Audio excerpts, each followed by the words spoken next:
listening to the Indie Echo Podcast, a showcase of independent music and the artists that create it. I'm Jordan of Hi5 Music. This episode stars producer and rapper, the Lord Razu. His new self-titled album contains his own theme song and a collection of remixes, some of which I worked on.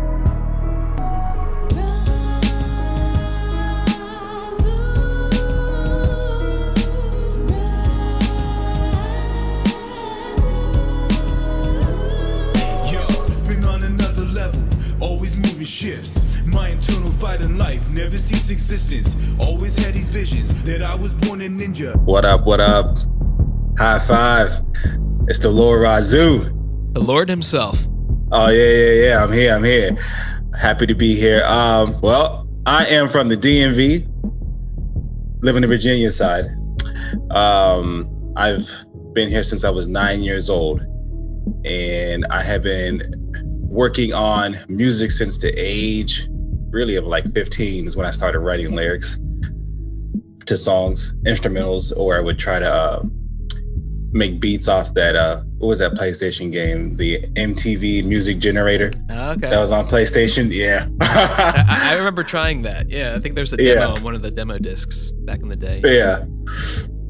So that was the start of my musical endeavor at around age 15. And then I really started taking it serious when I was 18. And,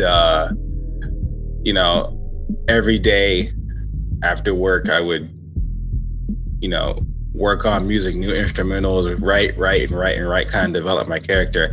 And like the hardest thing ever, and I never really said this in any interview, this is the first time I'm going to say this.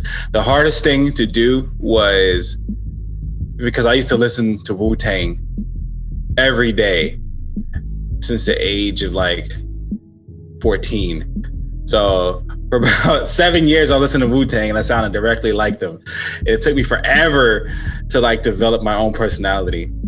And so, throughout the years, just been slowly working on music, defining myself. And actually like the last 8 years is when I really came into myself, and a lot of the music you're hearing now, primarily the hip hop side, is coming out of that.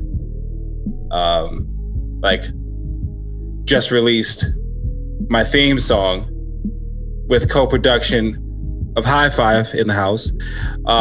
And like that was like the culmination pretty much of like just years of experience. And that's why it was such a huge project. Just released it April 12th. In reality, it was supposed to be released March 20th, but it got delayed so much. But it's here now. But as far as that release is, it's a special project, primarily because it's a theme song. But it's just the song that is it is the Lord Razu, but it's also me as a person that's not music. It's defining me. And so it's two-sided. It's funny when you're bringing up the music generator, because I don't know if I told you this last time, but a lot of my first, I guess, remixes were in frequency and amplitude. Did you play those? I didn't, no. Okay, I know they're PlayStation games, so that okay, similarly? Yeah. They were like, they weren't like the Music Maker, which you could loop things in that, right? It was more grid-based, like an actual... I think I heard that one. Yeah. Yeah, these were more like Guitar Hero style on a track, and then you could use the shoulder buttons to make different sounds and basically remix the tracks that were in the game. I think I heard about that, but I ended up picking the MTV one because I wanted to start it. I wanted to act like I was a producer back then, and do it from scratch. You mentioned Wu-Tang. Were there any other artists and I know that you like video game soundtracks as well. So when you were younger, did video game soundtracks come to be a part of what would later become the Lord Razu? Yes. I mean, the recent album kind of defines that direction, how I want to start. But Yeah, it was like this game. What was it? Ridge Racer. And Ridge Racer had a lot of the drum and bass in there, I believe. Yeah. And that's where it kind of started. You know, one of my best friends, he would play that game a lot. Went over his house and playing that. And I was like, man, that music is awesome. And it's funny because to this day, drum and bass hasn't really taken off in the US. But there are those older racing games, and like in Wipeout. Need for Speed. Oh, Wipeout. Okay. Games. Yeah, they had a lot of the mid to late 90s EDM scene. Like that's where a lot of those people got discovered by people that had no other access to that world. Yeah, man. That I think that was like the only place you really heard it was like video games and maybe like maybe certain movies. Mm-hmm. But it wasn't something you knew where to go find so openly. For me, I found a bunch of like mix CDs, like those compilation mix CDs. Where'd you go to FYE or was it like Best Something Buy? Like that, yeah. Yeah. I didn't know who exactly was what I was looking for, but I knew I was looking for this specific sound. It was like compilation. All right, let's go. Yeah, so like I would go we'll go to FYE or Best Buy, and I would just go buy CDs. Anything that said drum and bass. Did they have the thing where you could like scan the CD and listen to it right there? Yeah. Okay. Yeah. I would do that too, just to see. Yeah, I would just go do it, and I miss that, and that's actually a big reason why for like with my recent release, I did a CD, like a physical CD. And wanted to sell it in stores because there are some stores that still do that and will allow you to sell your CD in there. So I wanted somebody to be, who's random like me, and like, who's this guy?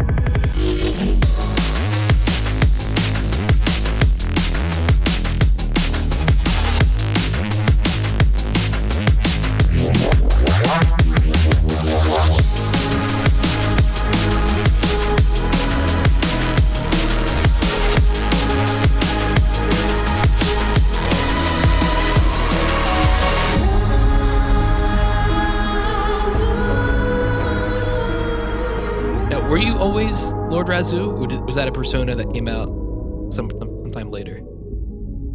Always. From the beginning. I mean, it started from Wu-Tang. So, like, my favorite rapper is the RZA.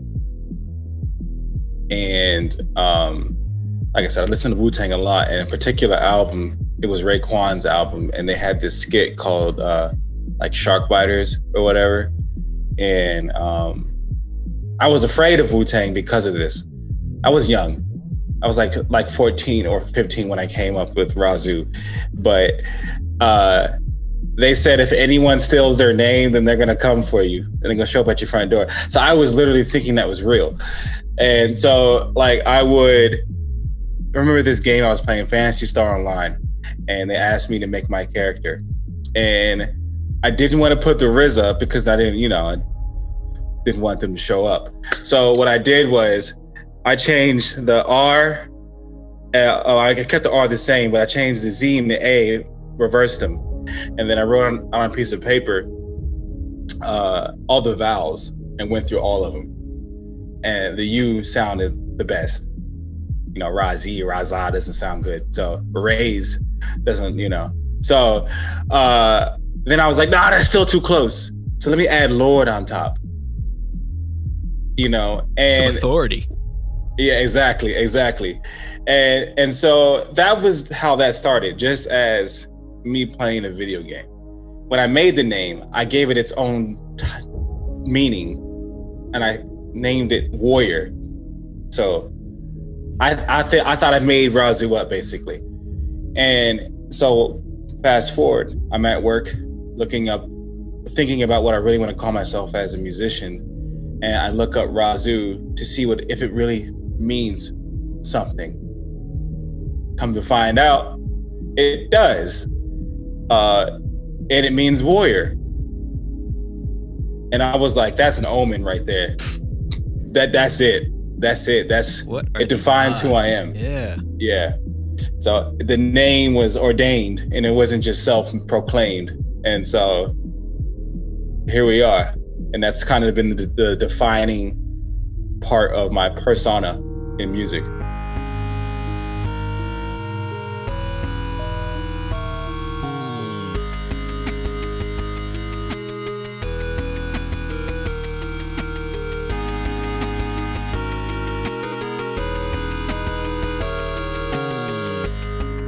So before you and I met, I did have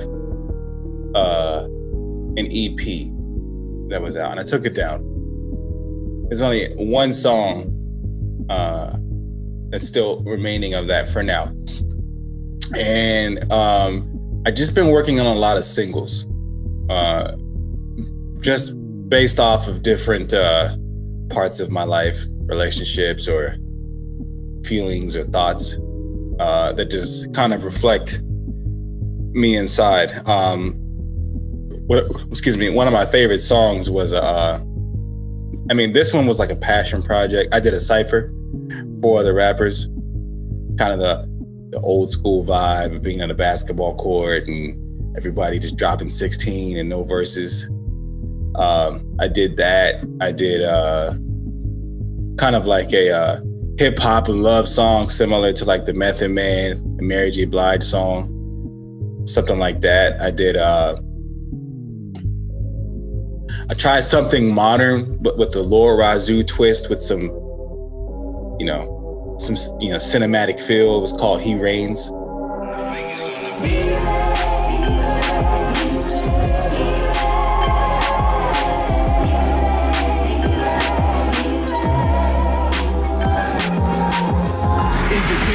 Calculated, break my limits, not a gimmick. I'm saying, homie, get with it. I paused for the fallen ones in my past. Never bashed, but you suckers couldn't even laugh. But all those songs kind of have hints of my personality, persona as a warrior lord ninja. So, just different songs. I focus on singles more than anything. So what made you want to do a theme song for your own artist self? That's not something I hear a lot of people doing. Well, I love video games. I love anime. And it's like all of the characters in them, they have their own theme song. And I was like, whoa, I need one too. I'm the Lord Razu. Like, whoa. No, so I remember. So this song, I produced it like 5 or 6 years ago. Yeah, and I was just living, at my friend's house, and I also remember in the 90s there were some people had theme songs. One of the like P Diddy had one. It was I forget how to even say his name, but Puff Daddy had it. P Diddy, it was like it's Diddy, the D, the I, the D. You know what I'm talking about? I don't know.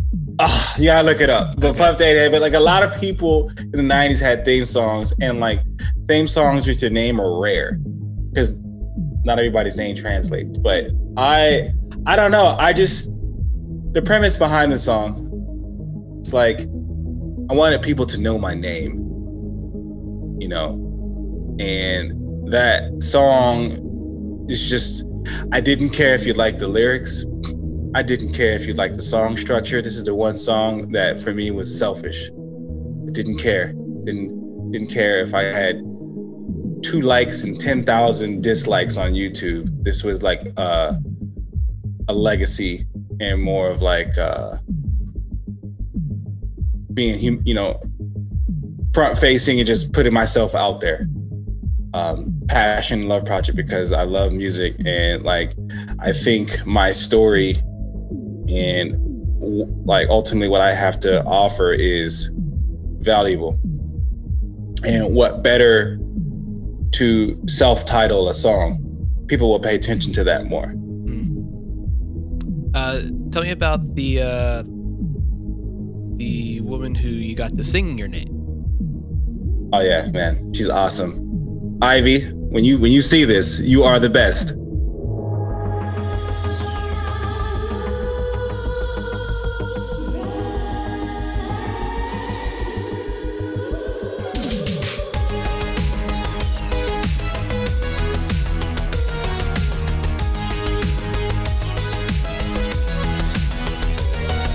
I found her on Craigslist.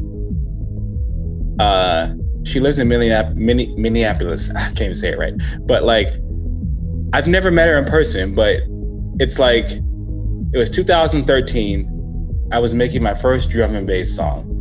You remember Breeze? Mm-hmm. Yeah, that was my first one that I really tried to do. And I sent it to her, and then she just sang on it. And like, ever since then, we had this relationship. And then, 5 years ago, 4 or 5 years ago, after I made that beat, I sent it to her. And I tried singing it. Didn't do too well, but she knew. And like, she got it back to me in a couple days, and I was like, man, this is it. This, like, the name was meant to be, and then just hearing the voice, it was all meant to be. I'm reaching out, this state I'm in, don't know which way to go. Just floating whichever the wind will blow.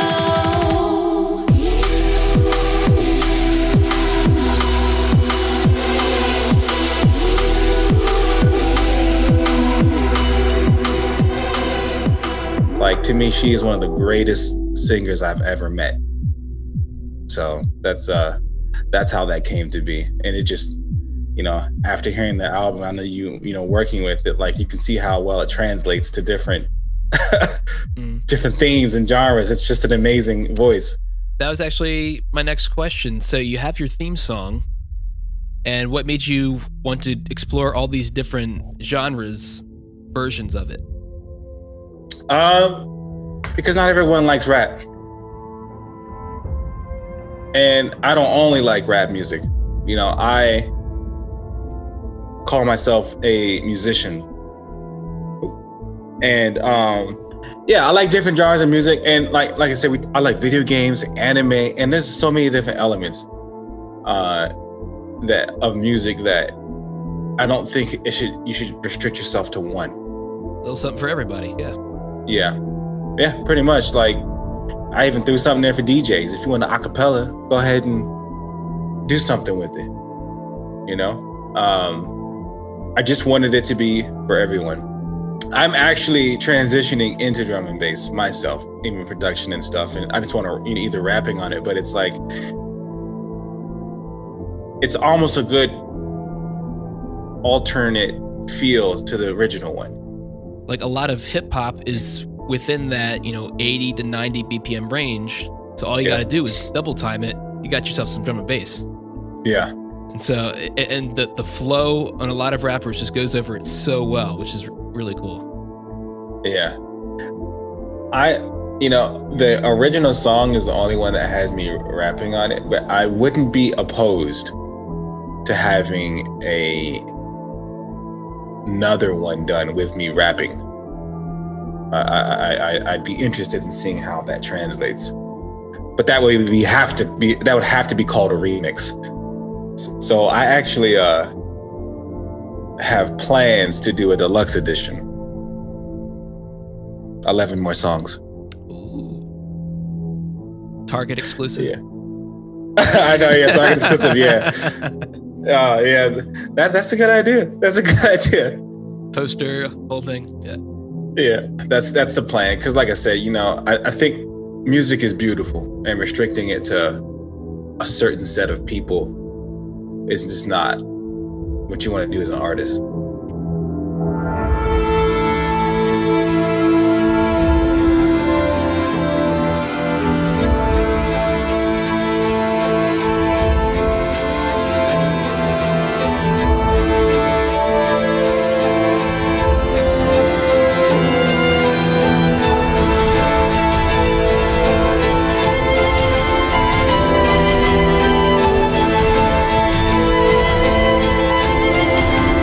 Probably gonna ride this album for a while and then really plan out the drum and bass, because like you said earlier, it's not that accepted here or thought of here in the United States, and that's something I'm trying to change from my perspective, or contribute to the culture of it growing. It is really strange, because pretty much all the other EDM subgenres have hit pop radio in some way. Yeah. Whether as, just a little breakdown in the middle or something, or whether it's the entire track. But yeah, drum and bass just never caught on. Trance didn't really catch on in a top 40 way either. I'm surprised Liquid D&B isn't on the top, because it's very melodic, and people tend to like that nowadays more than anything, melodic type music. Yeah, there's a lot of drum and bass that's even too hard for me, or at least I can only take like if I'm at a festival and I'm at the drum and bass tent, I'm there for like a few songs, then I gotta go. Yeah. No, I get it. That the dark D&B, yeah, it's a little rough. I can only hear it like once. I'm like, I've been to an event and I'm like, man, these subs are about to explode.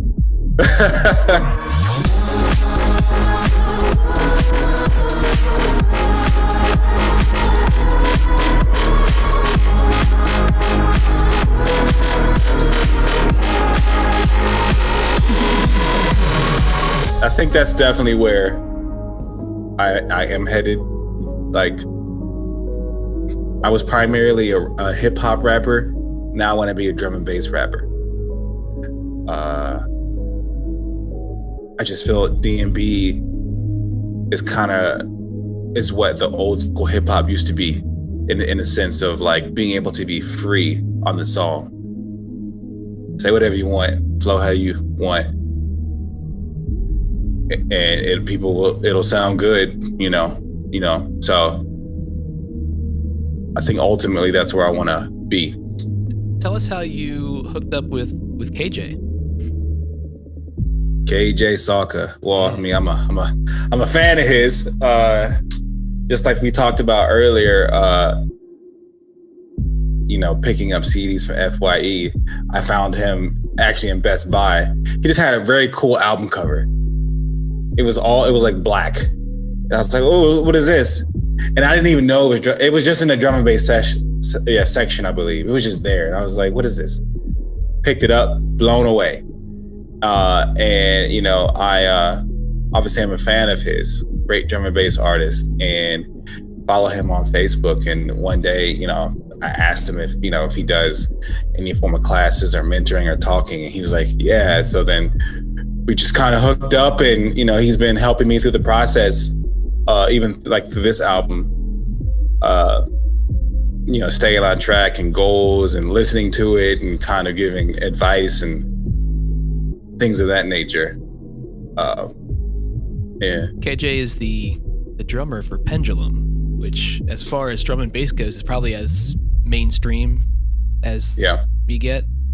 Which they have some great songs that they still haven't charted here. Whoever who hears this, go ahead and subscribe to Hi5, the Lord Razu, KJ Saka, only us three. But yeah, like when you get to meet your, I've been listening to him since I was like 17 years old. And so being able to have that opportunity to have them as your mentor, and somebody who is known in drum and bass, as an American, he succeeded in putting himself into drum and bass. Like, it is an honor to, be able to get that mentoring and that support behind you. So drum and bass is definitely where my heart is. I think over the years it's leaned towards more to drum and bass as opposed to hip hop. It's just the way the cultures have shifted.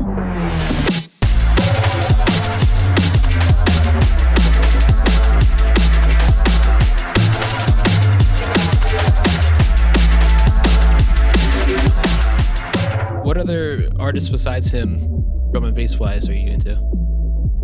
Black Sun Empire. Cool. Yeah, definitely. That's actually what I like. That would be like the DNA of where I draw from and develop myself. Like them right there. I just love their really like fast and like consistent D&B. Like when you hear their songs, it's them.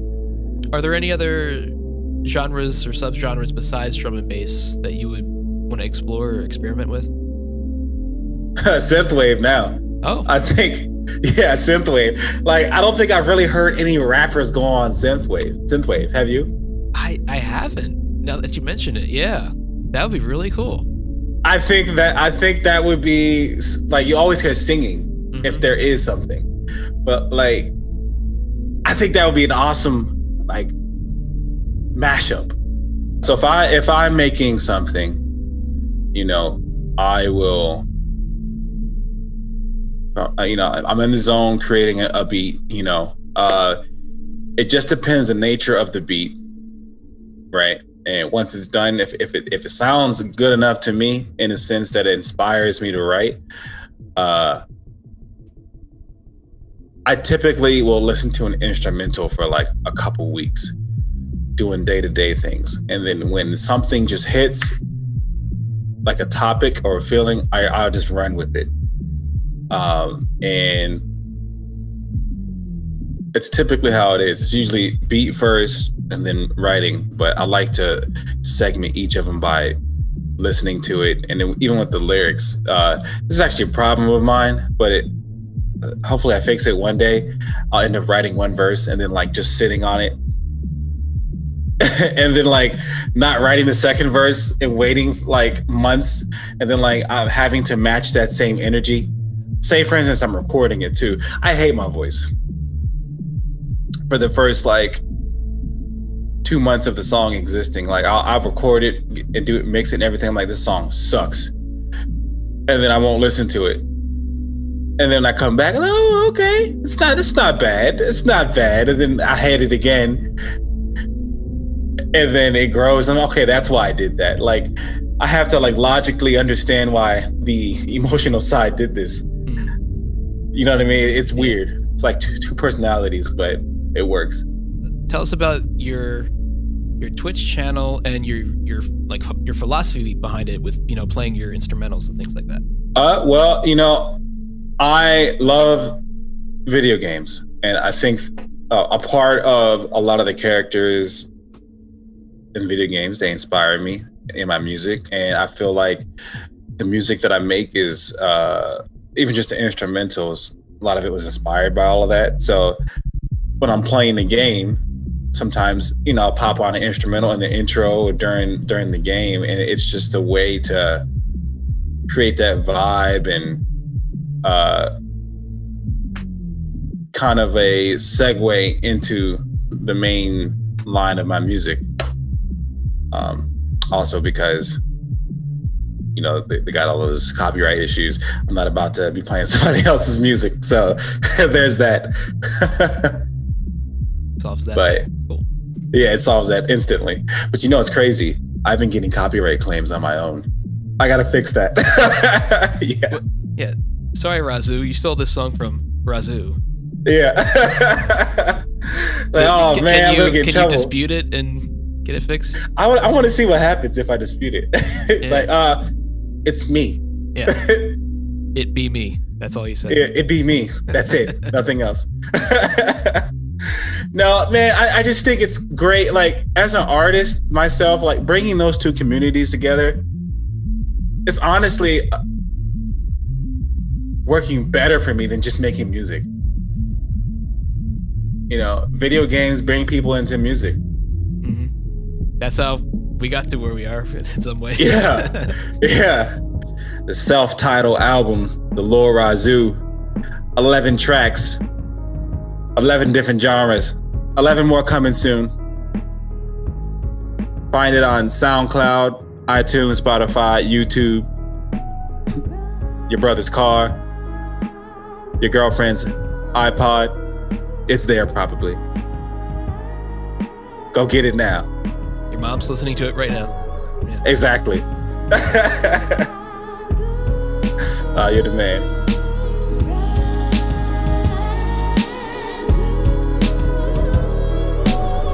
Links to Razu's music and everything else can be found in the show notes, including the Indie Echo Spotify playlist, where you can hear music from him and all the other artists featured on the show.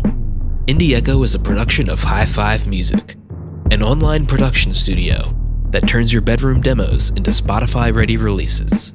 To be featured or request an artist, use the contact form link on my Instagram, @Hi5Music. Thank you for listening.